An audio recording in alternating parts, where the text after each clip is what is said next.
Greetings everyone, my name is Yehezkiel Natanael and I'm from class Informatics F. In this video, I would like to share my opinion regarding the questions in 4 parts that will be shown in the video.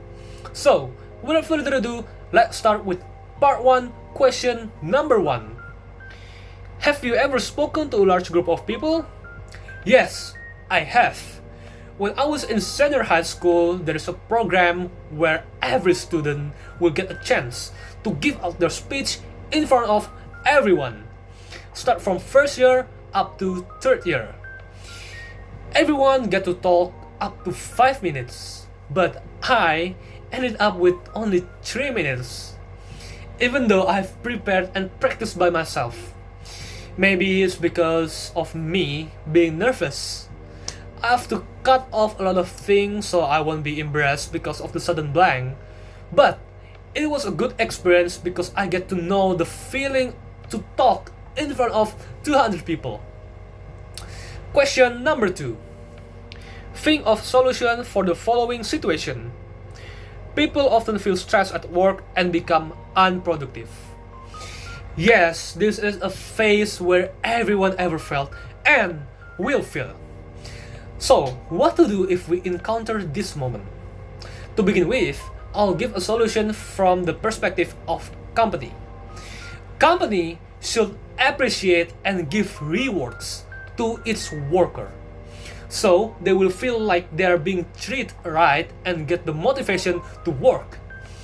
Company also must put a realistic goals, so their worker won't have a lot of workload.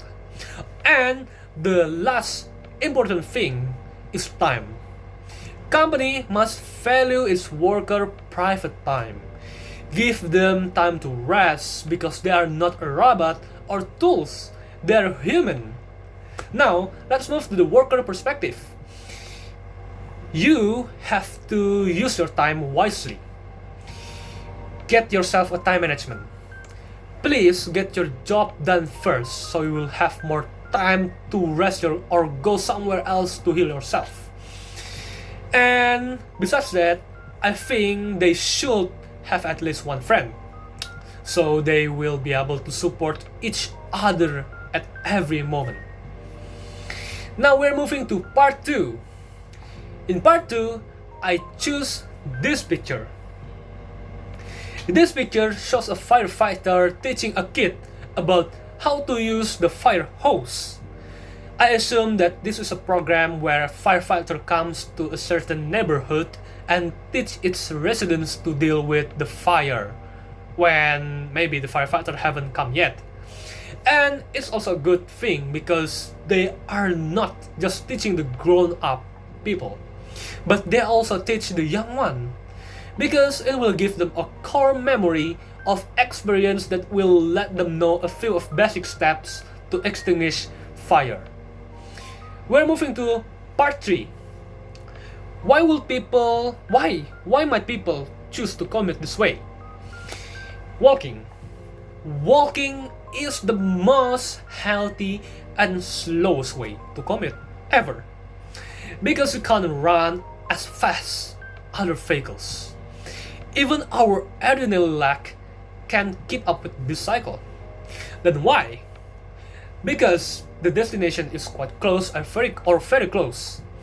It's better to walk off this way rather than spend money on public transport or gas fuel. Bus or tram. Bus or tram are classified as a public transport. As all of us have known, public transport works in the system of dropping off at a certain stop.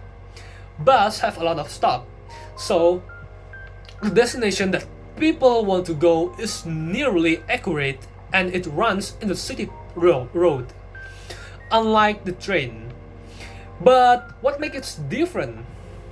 Train is way more faster and won't have a problem to get stuck in traffic jam. But the stop is not as much as bus. When you are being dropped off in the station, you will have to take your time to get to your desired destination, because usually a station is built far away from town road due to its noise. So it's pretty rare to find a workplace that is placed near train rail. But this transport is a very good choice for someone who travels through city. Carpooling.